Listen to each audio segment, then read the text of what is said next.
सिकानी।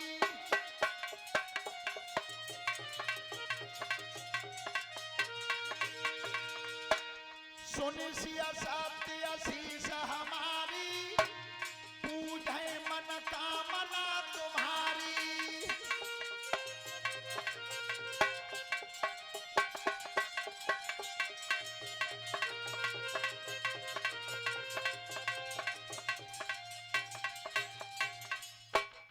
परीक्षित जी माला छूट के गिरी है हाथ में, वो तो प्रसाद समझा है, और कान में आवाज आ रही है कि सुन सिय सत्य आशीष हमारी, और पूज है मन कामना तुम्हारी।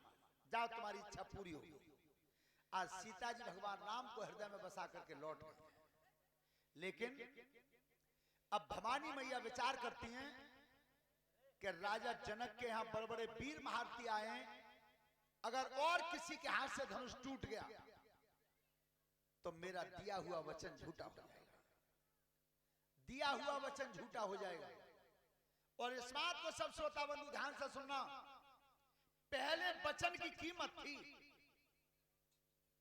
सतयुग में, त्रेता में, द्वापर में वचन मुंह से कह दिया, चाहे हान लाभ कितनी ऊपरी, कहीं कहते नहीं। आज ऐसा कहां होता है? कोई लड़की बाप 10 लाख हम ब्याह तय कर जाए, और 8 दिन बाद का पार्टी निकल दे 15, तो बस 10 बार को पत्ता कट गो, और 15 बार भेंट बांट को काउ निकल दे 20, तो बस 15 बार को किस्सा कट गो। और सबसे बढ़िया तमाशा मिले तुम्हें, अब देखो नेक दिन बाद प्रधानी को चुनाव आ रहा है, एक पे तो रुपया ले ले, दूसरे की शराब पी ले, तीसरे के संग डोलते रहे, वोट चौथे दे दे, कोई हिल्लो ना है। लेकिन पहले हमारे बड़े बूढ़े ऐसे थे, जाति कह गई बाकी संग बने रहे, चाहे बाकी 10 ही वोट क्यों ना पड़े, वचन दे दिया तो वचन से हटे नहीं। ध्यान रखना, ये वोट जो पढ़ते हैं इसका असली नाम मालूम है परीक्षित जी? इसका असली नाम है मतदान। मतदान। तो तुम दूसरे को अपना मत दान में दे रहे हो, और एक मत के दान में तुम बाबत 10,000 रुपया ले रहे हो, तो क्या दान भाव कहां हुआ? वो दान नहीं हुआ, वो सौदा हुआ। तो आज सीता जी विचार करती हैं, क्या मैंने मन में राम को बसा लिया, लेकिन भवानी सोच रही है कि काऊ और पे धनुष टूट जाए। तो भवानी मैया ने अपने बेटा गणेश को बुलाया, और गणेश से कहा, किस तरह से कि सुनो ऋषि धरि ध्यान, अरे बचन थे और पड़ गया भेटा है।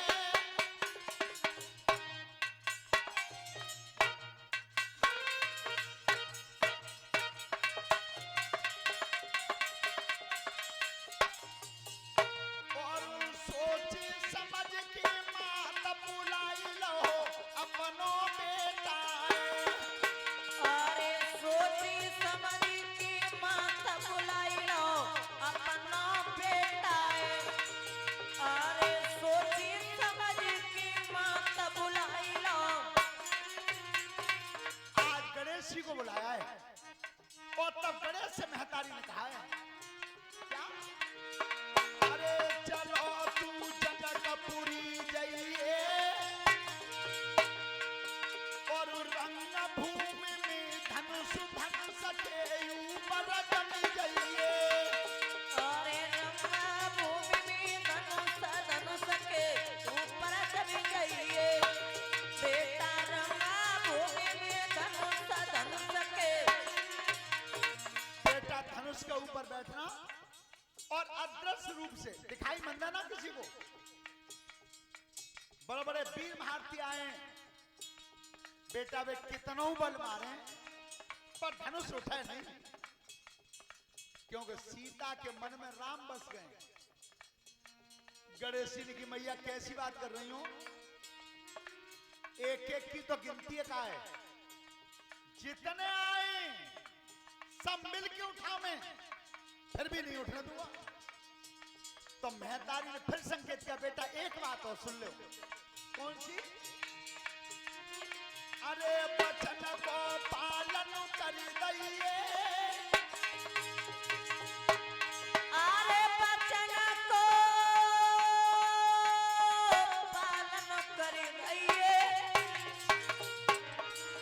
जब उठ गया राम धनुष तू बेटा तजिए, जब युद्ध किया राम धनुष को बेटा तजिए, अरे जब युद्ध किया राम धनुष को। भगवान राम जब उठे उसी समय धनुष को छोड़ दो। परीक्षा जी आ रही है समझ में? पर जी बताओ कितनी उम्र है त्याई? 74 साल। ऐसी कौन सी कमी है जादन ते हम आए तादन ते पूरे गांव में ते हर आदमी ने हमते एक ही बात कही है कि पप्पू शास्त्री जी जब परीक्षित बनेगा इन्हें सुधार जाओ, सोई कथा पूरी है। अच्छा कमियों को ही बता तो ना तुमने, हम पूछते हैं कमी का आता है, हम कहें कि बस कमी ना तुम इतना ही सुन लो कि जे सुधर जाए सोई सुधरेगा सब गांव। तो का कमी है तुम में? ऐसी बात निकट ढूंढो। और एक बात जीवन में ध्यान रखना, हमारी कमी को अगर कोई बताता है वो हमारा सबसे बड़ा हितैषी होता है। हमारी कमी को अगर कोई बता दे वो सबसे बड़ा हितैषी होता है। लेकिन कमी बताते में आज लोग लड़वे तैयार हैं, हैं? लेकिन विचार करो हमारा सबसे बड़ा हितैषी वही है जो हमारी कमी को बता दे कि हमारे अंदर ये कमी है, क्योंकि भाई मिटाएंगे तो ऊपर हम जो कमी है। तो अब जब बताता हूँ है ना, देखो अब हम आए मंदिर पे तो उतर गए, तब वो कुछ ने कान में कह रहे कि परीक्षा सुधर जाए सोई सब सुधर गए त्याय प्रेमी। देखो कितनी सुंदर सोच है। अब जे जो कह रहे बे मोते तो ज्यादा मानता हूँ सो कह रहे हैं। श्रोता बंधो अच्छा सही बात है जी पूछता है। अच्छा बालकन में कि इंडिया में कै बार आई तुझे बालक बताऊ देता हूं मैं, हैं? ना बता पात? अरे हे बालको बिल्कुल बता दे करो 2 बार आई है। आई आई अक्षर है टाइप पूछते हैं ये इंडिया लिखो वहां में कै बार आत हुआ अक्षर। ये बहुत चतुर है। श्रोता बंधु जिस समय आज गणेश जी चले गए और धनुष के ऊपर जाकर के विराजमान हुए, किसी को दिखाई नहीं दिया। और जब रणभूमि सजी, बड़े बड़े वीर महारथी आए, ध्यान रखना उस जनकपुर के स्वयंवर में लंकापति रावण भी आया था, रावण भी आया था, लेकिन रावण ने धनुष को छुआ नहीं, न उठाने का प्रयास किया। एक बार नजर भर के देखा पूरे समाज को, देखिए कितना बड़ा विद्वान था, 4 वेद 6 शास्त्रों का ज्ञानी था। नजर करके देखता गया, जहां कुर्सी पर राम बैठे थे वहीं जाकर नजर रुक गई और राम को इशारे से बुलाया है लंकेश ने। तो भगवान राम ने उतरते इशारों करो कि मैं हाँ इतने आओ, अलग ले जाकर के राम को सामने खड़ा किया और तब लंकेश ने ज्योतिष बताई है। विचार करना कितना बड़ा विद्वान था वो। क्या बताया भगवान राम को देख करके के है भाग्य रेखयू जल तेरी पर सुखों का तुम्हारे नाश लिखा, पर सुखों का तुम्हारे नाश लिखा। दो बार तुम्हारी स्त्री को एक बार तुम्हें वनवास लिखा।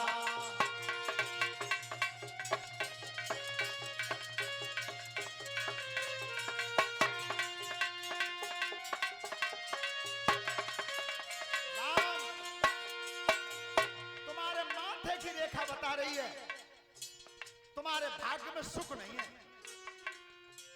2 बार तुम्हारी स्त्री को वनवास होगा और 1 बार वनवास तुम्हें होगा। और आगे सुनो, नारी का हरण कभी होगा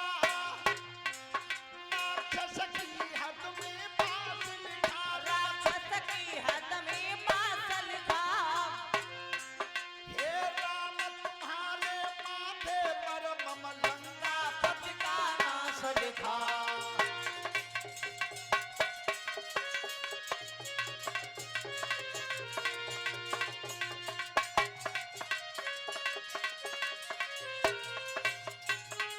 ध्यान रखना, अंत में बता दिया कि राम तुम्हारे माथे की रेखा बता रही है कि लंकापति रावण का विनाश तुम्हारे हाथों से होगा। ए भगवान राम ने इशारा करो क्या बे, जा चीजें ना मत खोलो, अभी समय नहीं है। ध्यान रखना, रावण लौट के चला गया और जितने बड़े बड़े वीर महारथी थे आज वे धनुष की तरफ आ रहे हैं। आपने सीता स्वयंवर देखा हुआ, टीवी पे आया था। जब वे राजा आते तो भुजा ठोंक के आते और धनुष में बलहीन होते तो गर्दन झुका के जाते थे। क्यों? भगवान भक्षण करता है तो अहंकार का ही करता है। वे घमंड में आते थे। सोता बंधो, जब किसी से धनुष नहीं उठ रहा है, जनक महाराज दुखी हैं। का तोरे का सके उठाई, तिलवर भम्मन सके छुड़ाई। सोता बंधो, जब एक एक करके बलहीन हुए तो गोस्वामी जी ने लिखा है रामचरितमानस में क्या, कैसे ऐसा भूपदस ये कहीं मारा,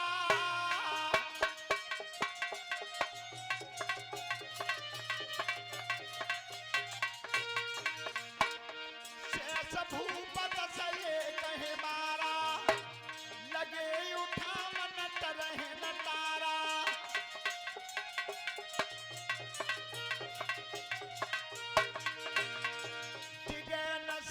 सरासन कैसे ओ कामी बचन सती मन जैसे।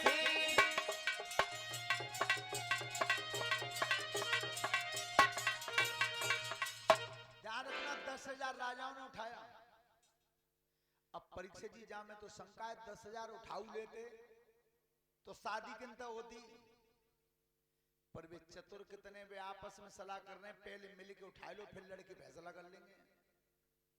लेकिन गोस्वामी जी ने रामचरितमानस में चौपाई लिखी, अर्थ नहीं लिखा। अगर वे अपने हाथ से अर्थू लिख जाते तो आज एक एक चौपाई के 10-10 अर्थ नहीं बनाए जाते। नहीं नहीं, उन्होंने केवल चौपाई लिखी, अर्थ नहीं लिखा। अर्थ उनके बाद में लिखे गए। तो मत अलग अलग विद्वानों के हैं कि शेष भूप 10 एक है मारा, 10,000 राजाओं ने धनुष उठाया मिलके पहली बार। दूसरी बात, शेष भूप 10 एक है मारा, 10,000 राजाओं ने धनुष उठाया एक दिन में, 12 शब्द दिन को। और तीसरी बात, शेष भूप 10 एक है मारा, 10,000 राजाओं ने धनुष उठाया एक ही बार, दूसरी बार नंबर नहीं आया किसी का। लेकिन सब राजा जब बलहीन हुए तो जनक महाराज उठ के खड़े हुए। तो जनक जी को कष्ट हुआ है और क्या बोले भरे समाज के सामने कि क्वारी धिया रही, क्वारी लली रही, कबिरथा पे धन सकी ठानी। क्वारी धिया रही, बिरथा पे धनुष की ठानी। क्वारी लली रही, बिरथा पे धनुष की। काऊ छत्री पे धनुष न टूटो, काऊ छत्री पे धनुष न टूटो। सब विधि भागी लली को फूटो, सब विधि भागी ललिया का फूटो। जग में हंसी भई, क्या जग में हंसी भई, बिरथा पे धनुष की ठानी। जग में हंसी भई, बिरथा पे धनुष की ठानी।